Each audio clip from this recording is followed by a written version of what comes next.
नमस्कार, बहुत स्वागत है आपका सीएनबीसी आवाज पर। आपके साथ मैं हूं विपिन भट्ट और आप देख रहे हैं property Guru presented by signature global, making India affordable. एक बार फिर से लेकर हाजिर है आपका मनपसंद शो। रियल एस्टेट से भरी हुई ढेर सारी बातें हम हमेशा यहाँ पर करते हैं।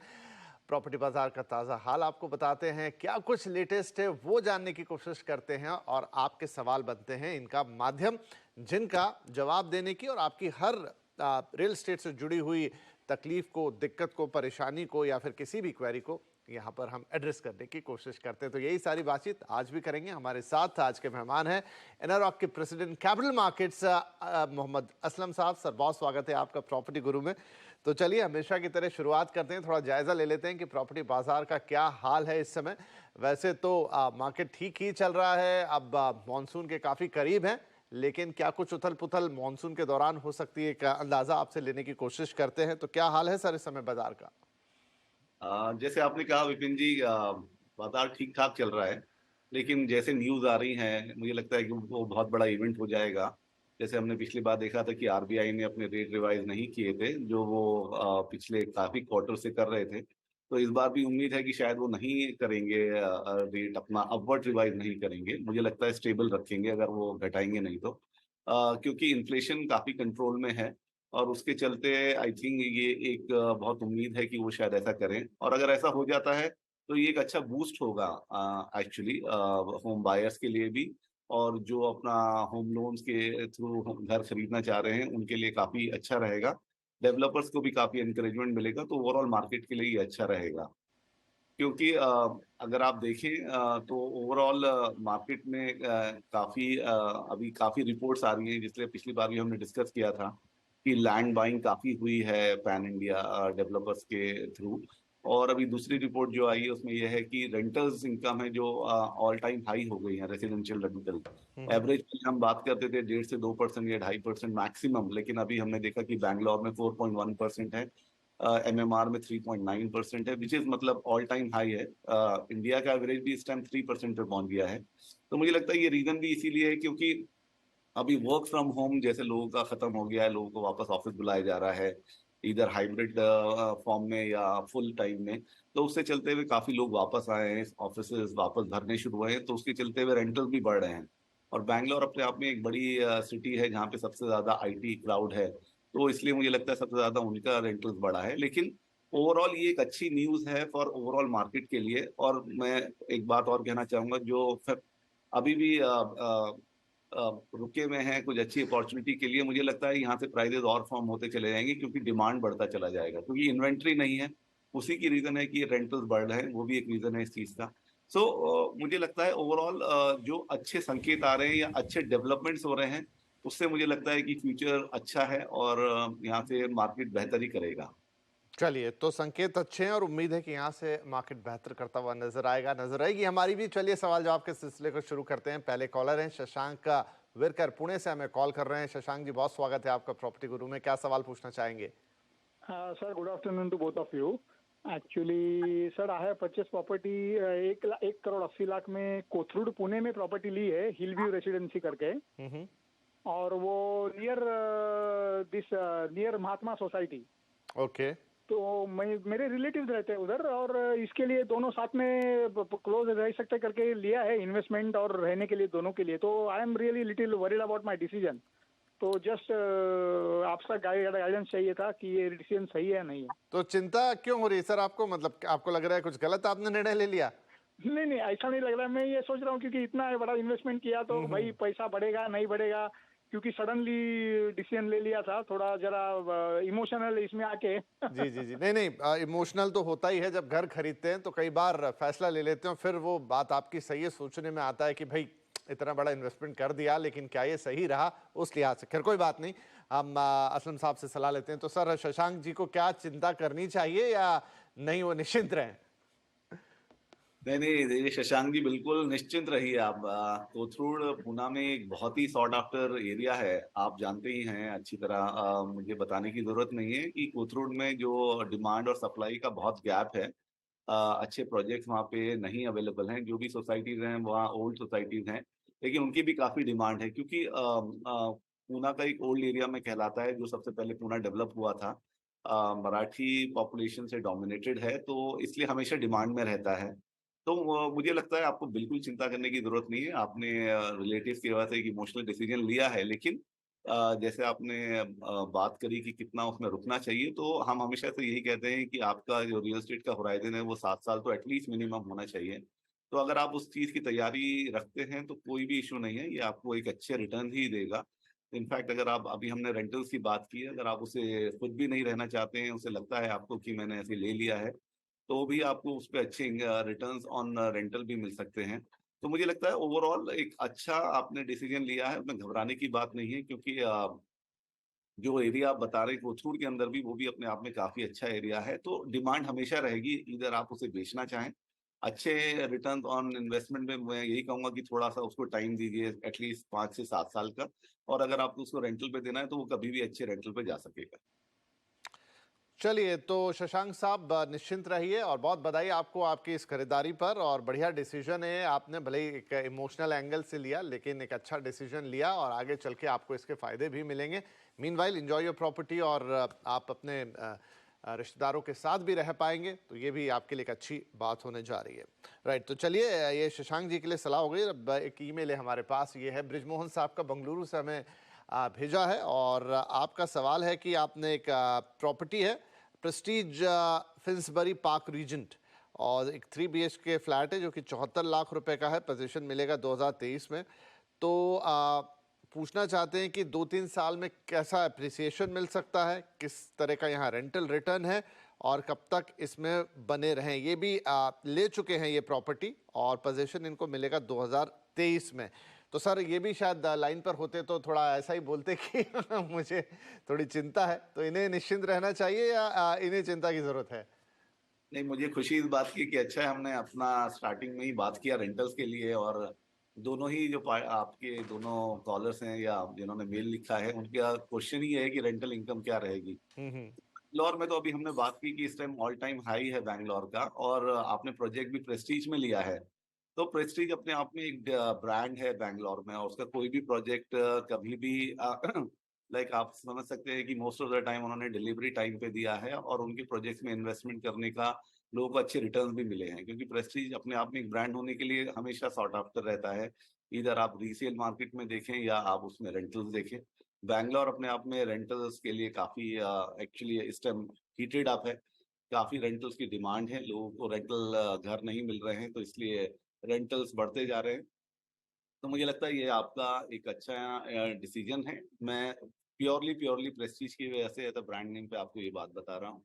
और मुझे लगता है कि ये 2-3 साल का थोड़ा सा आपको अपना होराइजन बढ़ाना पड़ेगा। अगर आपको उसमें कैपिटल वैल्यूज का एप्रिशिएशन आप देख रहे हैं, तो उसको प्लीज 7 ईयर्स तक देखिए। अगर आप 7 ईयर्स तक रुक सकते हैं तो 5 to 7 ईयर्स रुक जाइए, और डेफिनेटली वो आपको एक अच्छे रिटर्न ही देके जाएगा। क्योंकि बैंगलोर में जो जिस तरह से अभी आपका इंफ्रास्ट्रक्चर का डेवलपमेंट हो रहा है, क्योंकि वो एक कंसर्न था, तो मुझे लगता है वो भी थोड़े दिनों में रिजॉल्व हो जाएगा। बाकी बैंगलोर अपने आप में एक्चुअली सभी के लिए बैंगलोर एक डेस्टिनेशन है जहाँ हर कोई जाके काम करना चाहता है। तो मुझे लगता है आपका इन्वेस्टमेंट सेफ है। चलिए जी, तो ब्रिजमोहन साहब, आपकी भी इन्वेस्टमेंट सेफ है, एक अच्छा डिसीजन। अगर कोई दुविधा हो और आप सुन पा रहे हो, तो इसमें कोई चिंता की बात नहीं है। बाकी सारे क्या पोटेंशियल्स हैं, क्या चीज़ें हैं, किस तरह के रिटर्न्स हैं, रेंटल रिटर्न्स है, सब असलम जी ने डिटेल में बता दिया है। तो आपको भी बधाई आपकी इस खरीदारी के लिए, एंड एंजॉय योर प्रॉपर्टी। चलिए, इसी के साथ हम ले लेते हैं एक छोटा सा ब्रेक, लेकिन ब्रेक के बाद आपके सवाल और उनके जवाब।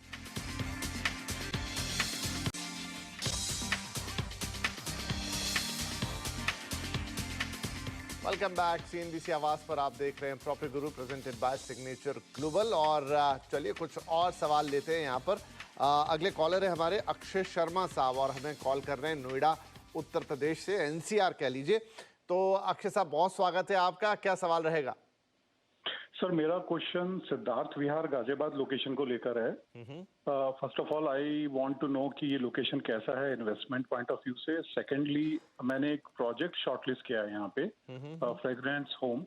सो ये प्रोजेक्ट कैसा रहेगा अगर मैं यहाँ पे इन्वेस्टमेंट करता हूँ तो? सिद्धार्थ विहार गाजियाबाद, और उसके अंदर फ्रेग्रेंस होम। ठीक है सर, लेते हैं एक सलाह इस पर। तो अक्षय शर्मा साहब, असलम जी, एक गाजियाबाद में सिद्धार्थ विहार में 70 से 80 लाख आई थिंक इसकी कॉस्टिंग आ रही है। फ्रेग्रेंस होम देख रहे हैं, कैसा है ये प्रोजेक्ट आपकी नज़र में? देखिए ओवरऑल सिद्धार्थ विहार एक अच्छा लोकेशन एक्चुअली अभी उभर रहा है, या मैं कह सकता हूँ कि कुछ जो उसके आसपास डेवलपमेंट्स हुए हैं उसके बाद वो एक अच्छा डेस्टिनेशन बन गया है। NH24 काफी पास है उससे, NH58 भी और FNG भी जो हाईवे है फरीदाबाद, गाजियाबाद और ये नोएडा जो एक्सप्रेसवे है उसकी भी काफी अच्छी प्रॉक्सिमिटी है। इसके अलावा जो अभी आपका दिल्ली मेरठ एक्सप्रेसवे बन गया है उसके चलते हुए ये पूरे एरिया का डेवलपमेंट काफी स्ट्रांग लग रहा है आने वाले सालों में। तो मुझे लगता है कि क्योंकि एक अच्छा कनेक्टिविटी है, अपने आप में जो इकोनॉमिक ड्राइवर्स हैं वो अपने आप डेवलप होना शुरू हो जाते हैं एरिया में। वैसे हिस्टोरिकली काफी पॉपुलेटेड एरिया है, पुराने टाइम का है, लेकिन अभी जो उसका इंफ्रास्ट्रक्चर डेवलप हो रहा है, चाहे आप मेट्रो कह लीजिए, चाहे नेशनल हाईवे से कनेक्टिविटी देख लीजिए, तो उसके चलते हुए मुझे लगता है फ्यूचर में क्योंकि कनेक्टिविटी अच्छी रहेगी तो लोग इसे काफी प्रेफर कर रहे हैं, जो लोग नोएडा में या फरीदाबाद या आप कह सकते हैं दिल्ली में जो काम कर रहे हैं, क्योंकि अभी कनेक्टिविटी काफ़ी अच्छी हो गई है। इसके अलावा जो ये दिल्ली मेरठ हाईवे है, उसके चलते हुए जो मेरठ, मोदी नगर या उससे आगे के इलाके के जो लोग हैं, वो उसको अभी उनके लिए कन्वीनिएंट हो गया है गाज़ियाबाद में काम करने आने के लिए। तो वो वहाँ रह के अपना अप डाउन कर रहे हैं, जो कि टाइम अभी बहुत कम हो गया है इस हाईवे के चलते हुए। तो उससे ओवरऑल वो पूरे एरिया का डेवलपमेंट होगा। आप उसमें चाहे रिटेल में ले लीजिए, चाहे इंफ्रास्ट्रक्चर की तरीके सॉरी रिटेल, कमर्शियल या कोई भी आप बाकी चीजें देखेंगे, तो मुझे लगता है कि आपने अगर प्रोजेक्ट वहाँ आइडेंटिफाई किया है तो अच्छा है, क्योंकि उस एरिया में प्राइजेस भी कंपैरेटिवली नोएडा या दूसरे पार्ट ऑफ दिल्ली से काफी रीजनेबल हैं और अच्छा टाइम है इन्वेस्टमेंट करने का। आपने जिस प्रोजेक्ट के बारे में बात की है उसके बारे में कोई नेगेटिव नहीं सुना है हमने, तो मुझे लगता है आप उसमें जा सकते हैं। जैसा हम हमेशा कहते हैं कि थोड़ा-सा ड्यू डिलिजेंस कर लीजिएगा अपने हिसाब से, और प्रोजेक्ट के बारे में कोई नेगेटिव बात हमने नहीं सुनी। चलिए साहब, तो यहाँ पर कोई नेगेटिव नहीं है प्रोजेक्ट के लिए। ओवरऑल एरिया, क्योंकि एरिया भी काफ़ी इंपॉर्टेंट होता है, उसके क्या प्रोस्पेक्ट हैं, किस तरह से डेवलप हो रहा है, कनेक्टिविटी के लिहाज से कैसा है, सोशल इंफ्रास्ट्रक्चर, तमाम जानकारी असलम साहब ने आपको दे दी है, तो आप इसके साथ आगे बढ़ सकते हैं। यही सलाह हम दे सकते हैं। प्रोजेक्ट के बारे में एज सच कोई नेगेटिव नहीं है मार्केट में इस समय। चलिए, अब एक और ईमेल है हमारे पास और ये है लुइस डिसूजा साहब का, वडाला मुंबई से इन्होंने भेजा है और एक प्रोजेक्ट ये देख रहे हैं मंगलम रोहिंजान। लोकेशन इसकी है खारगर, नवी मुंबई। 1 BHK है, 35 से 40 लाख रुपए का, और इसका पोजीशन इस साल के अंत तक मिल सकता है। तो अब ओवरऑल एरिया, प्रोजेक्ट अगेन वही राय चाहिए। असलम साहब, कैसा है एरिया, कैसा है प्रोजेक्ट, निवेश के लिए कितना उपयुक्त है? अ, ये एक अच्छी बात हो रही है विपिन जी, की अभी जो एक प्रोमिनेंट एरियाज हैं उनके आसपास के एरियाज डेवलप हो रहे हैं, और उसका बेसिक रीजन यही है कि क्योंकि इंफ्रास्ट्रक्चर काफी इम्प्रूव हो गया है कनेक्टिविटी के लिहाज से। तो जैसे अभी हमने ये सिद्धार्थ विहार की बात करी कि इसकी कनेक्टिविटी दूसरे इलाकों से अच्छी है, इसलिए ये एक अच्छा एरिया डेवलप हो रहा है। सिमिलरली रोहिंजन, एक्चुअली कुछ साल पहले तक कुछ नाम नहीं था इसका, अपना तलोजा में गांव, मतलब उस तरह से उसे कंसिडर किया जाता था, लेकिन क्योंकि इसकी प्रॉक्सिमिटी खारघर से काफी पास है तो उसे अभी अपर खारघर भी कहा जाता है। तो एक नाम दे दिया है डेवलपर्स ने, मोस्टली डेवलपर्स ही ये काम करते हैं कि वो उस चीज को बना देते हैं कि वडाला को बड़ा बना देते हैं। लाइक हमने देखा है कि वो अपर कफरेड या न्यू कफरेड हो जाता है, इसी तरह ये अपर खारघर है। लेकिन अच्छी बात है ये कि कनेक्टिविटी अच्छी है। आप चाहे उसमें खारघर मेट्रो स्टेशन से उसकी कनेक्टिविटी समझें, या खारघर और नवी मुंबई का जो एक हाईवे है उससे आप लें, या साइन हाईवे से लें, साइन पनवेल हाईवे से, तो कनेक्टिविटी काफी अच्छी है। और उस एरिया में नए डेवलपर्स लाइक आदिराज वगैरह या जो एस्टैब्लिश डेवलपर हैं वो इस एरिया में वेंचर कर रहे हैं, और ये बायर्स के लिए भी एक अच्छा डील हो जाता है, क्योंकि उस एरिया में अभी प्राइजेस कम रहते हैं। तो जैसे अब अगर आप खारघर में देखेंगे कि प्राइजेस, एवरेज प्राइजेस आपको 9 से 10,000 का कुछ मिलेगा, लेकिन उन एरिया में आप जाएंगे तो आपको 4,500 या 6,000 के करीब तक आपको एक एवरेज प्राइस मिल जाता है। तो मुझे लगता है कि जो इन्होंने लिया है डिसीजन वो एक अच्छा डिसीजन है। आप डेफिनेटली जा सकते हैं उस प्रोजेक्ट में, क्योंकि फ्यूचर काफी अच्छा है, क्योंकि ये सारे एरिया अल्टीमेटली जो खारघर की प्राइजेस है उसे कैचअप करने की कोशिश करेंगे। तो अल्टीमेटली आपका कैपिटल एप्रिसिएशन भी अच्छा होगा, और अगर फ्यूचर में आप रेंटल्स इनकम को देख रहे हैं तो वो भी आपके लिए अच्छा रहेगा। चलिए जी, तो यहाँ पर भी सब कुछ बढ़िया है, प्रोजेक्ट से लेकर लोकेशन तक, और क्या उसके प्लस माइनस है असलम जी ने अच्छे से डिस्क्राइब कर दिए आपको। So all the best Luis D'Souza sahab, और आपको भी प्रॉपर्टी के लिए बहुत शुभकामनाएं। और उन्होंने मेल में ये भी लिखा था कि उन्होंने और उनकी वाइफ ने मिलकर ये टोकन दे दिया था इस प्रॉपर्टी के लिए। तो चलिए, हमारी शुभकामनाएं आपके साथ रहेगी। इसी के साथ एक छोटे से ब्रेक का वक्त हो गया है, तुरंत हाजिर हो जाएंगे, आप कहीं मत जाइएगा।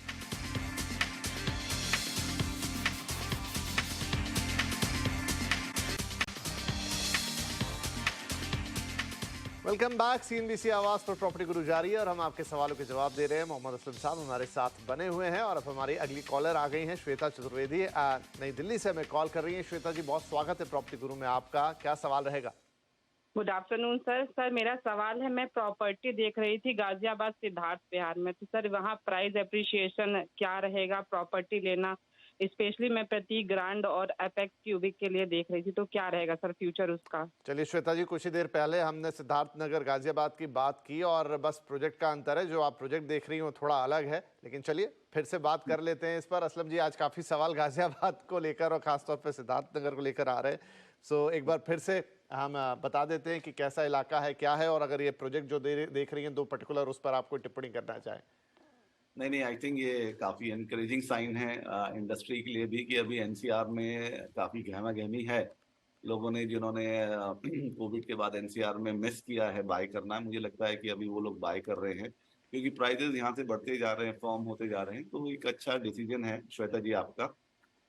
सिद्धार्थ विहार के बारे में हमने बात की है, बस क्विकली आपको बता देता हूँ। एक अच्छा एरिया है, कनेक्टिविटी उसकी हमने डिस्कस की है कि चाहे वो NH24 हो या NH58 या फरीदाबाद नोएडा गाजियाबाद कॉरिडोर है, उससे कनेक्टिविटी अच्छी होने की वजह से वो पूरे एरिया में अभी डेवलपमेंट के काफी अच्छे प्रोस्पेक्ट्स बन गए हैं। हमने ये भी बात की थी कि क्योंकि ये सारे जो इसकी कनेक्टिविटी है दिल्ली से या मेरठ से या आपका फरीदाबाद से, तो काफी लोगों को जो ट्रैवल करना है काम के लिए, उनके लिए एक आसानी हो गई है। तो यही रीजंस होते हैं कि जिस वजह से एक एक पर्टिकुलर एरिया डेवलप होता है। तो उस एरिया में अभी फ्यूचर इसलिए अच्छा है क्योंकि प्राइजेस अभी भी रीजनेबल हैं एज कम्पेयर टू आप नोएडा से या दिल्ली से कंपेयर करें। तो एक अच्छा ऑप्शन बन जाता है लोगों के लिए कि वो सिद्धार्थ विहार जैसे इलाकों में घर खरीदें और वो अपना काम करने के लिए अगर उनको नोएडा या दिल्ली जाना है तो वो जा सकते हैं। तो फ्यूचर अच्छा है, तो आप अगर उस एरिया में खरीदने के लिए देख रही हैं तो मुझे लगता है आपको उसमें ले लेना चाहिए। उसके यहाँ से दाम डेफिनेटली बढ़ेंगे और आपको रेंटल इनकम भी अच्छा मिल सकता है। रही बात आपने जो दोनों प्रोजेक्ट की बात की है, तो दोनों ही वहाँ नामी डेवलपर्स हैं, प्रतीक ग्रैंड जो आप बात कर रहे हैं या दूसरा जो आपने डेवलपर का नाम किया है, दोनों अच्छा काम कर रहे हैं। प्रतीक वालों की काफ़ी प्रोजेक्ट्स हैं। तो अगर आप मुझसे वैसे पूछेंगे तो मैं प्रतीक के लिए आपको सलाह दूंगा, क्योंकि ट्राइड एंड टेस्टेड है, उस एरिया में बनाया है और डिलीवर भी किया है। लेकिन फिर भी आप दोनों को कंपेयर कर सकती हैं और जो आपको सेटिस्फैक्शन आपको प्राइस वाइज या डिलीवरी कब है और क्वालिटी ऑफ कंस्ट्रक्शन कैसा, उसको देखते हुए आप उसमें से चूज कर सकते हैं। चलिए श्वेता जी, तो बहुत विस्तार से एक बार फिर से बात हो गई सिद्धार्थ विहार गाजियाबाद पर, आपके प्रोजेक्ट के बारे में भी राय दे दी है असलम साहब ने। तो आपको भी हम शुभकामनाएं देते हैं। अगर आप बिल्कुल फाइनल कर चुकी हैं तो ज़रूर ये डिसीजन ले सकते हैं और आगे आपकी प्रॉपर्टी आपके लिए अच्छे रिटर्न्स लाए और आपको उसमें रहने में भी मज़ा आए, यही शुभकामनाएं हमारी। चलिए हम आगे बढ़ लेते हैं। अब एक और ईमेल हमारे पास नीलेश शाह साहब का गुजरात से है। प्रोजेक्ट पर सुझाव चाहते हैं और मुंबई में लेना चाहते हैं। दहीसर, घोड़बंदर रोड या फिर डुम्बीवली, ये 2-3 इलाके हैं जो इनकी नज़र में। एक 2 BHK खरीदना चाहते हैं।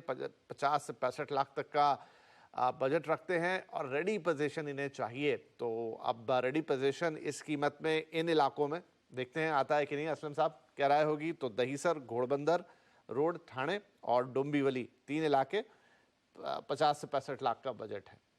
जी, देखिए, थोड़ा डिफिकल्ट है 50 से 65 लाख में। जो प्राइजेस उस एरिया में चल रहे हैं, मैं पहले घोड़बंदर दहीसर इलाके की बात करता हूँ। तो दोनों इलाके थोड़े से एक्सपेंसिव हैं और अभी क्या हो गया है कि 1 BHK एक तरह से डेवलपर्स ने बनाने बंद कर दिए हैं। इतनी सप्लाई नहीं रहती है, तो ज़्यादातर 2 BHK और 3 BHK लोग बना रहे हैं। कोविड के बाद डिमांड भी एक्चुअली बड़े घरों की हुई है, तो उसके लिए। लेकिन आई थिंक आपके बजट में फिर भी उम्मीद है कि रीसेल में आपको डेफिनेटली मिल जाएगा। डोंबिवली में डेफिनेटली आपको 50 टू 60 लाख में मिल सकता है, लेकिन उसमें भी आपको थोड़ा बजट बढ़ा के 2 BHK के लिए अगर आप ट्राई करेंगे तो वहां भी आपको मिल सकता है। रही बात कंपैरिजन एज एन एरिया की, तो मेरा प्रेफरेंस एक्चुअली, ये मेरा पर्सनल प्रेफरेंस है कि मैं वेस्टर्न लाइन पे अगर घोड़बंदर की तरफ से लूँ, थाने भी उसी लाइन पे अगर आ जाता है, मतलब आप बीच में से लेंगे अगर, घोड़बंदर या दहीसर, पर मुझे दहीसर की तरफ मेरा ज़्यादा झुकाव रहेगा। क्योंकि अभी मेट्रो भी काफ़ी वहाँ पे काम शुरू हो गया है, मेट्रो ऑपरेशनल हो गई है। तो मुझे लगता है अगर आप दहीसर में देखेंगे और वन बीच की, तो मुझे लगता है फ्यूचर प्रोस्पेक्ट उस एरिया में ज़्यादा अच्छे रहेंगे। चलिए, तो भाई दहीसर में एक 1 बीएचके ले लेना ज़्यादा बेहतर है यहाँ पर कि आप घोड़बंदर रोड की तरफ जाएं या फिर कल्याण डुब्बीवली उस तरफ मूव करें। दहीसर एक ज़्यादा कनेक्टेड लोकेशन है, बेहतर अप्रिसिएशन वाली लोकेशन है, एक अप मार्केट लोकेशन है, वेस्टर्न लाइन है मुंबई की, और यहाँ पर इस बजट पे 1 बीएचके वो भी रीसेल में आप देख सकते हैं। चलिए, इसी सुझाव के साथ वक्त हो गया है कि हम इजाज़त लें दर्शकों से, और जाने से पहले हम असलम साहब आपका शुक्रिया अदा करना चाहेंगे। आपने वक्त निकाला, हमारे दर्शकों के सवालों के जवाब दिए और ताज़ा हालात हमसे डिस्कस किए प्रॉपर्टी मार्केट में। बहुत बहुत धन्यवाद आपका। और दर्शकों से भी हमेशा की तरह यही निवेदन कि आप pg@moneycontrol.com पर अपने सवाल हमें भेजते रहें, थोड़ा डिटेल डाल दें, अपना फ़ोन नंबर ज़रूर दे दें ताकि कोई और डिटेल की ज़रूरत हो तो हम आपसे पूछ लें। कोशिश यही रहेगी कि आपके सवालों का बेहतरीन से बेहतरीन जवाब, सुझाव हम आपको दे सकें ताकि आप एक इन्फॉर्म्ड और बेहतरीन डिसीजन ले सके। तो चलिए, इस हफ्ते इतना ही, अगले हफ्ते फिर मुलाकात होगी। तब तक के लिए अपना ख्याल रखिए। नमस्कार।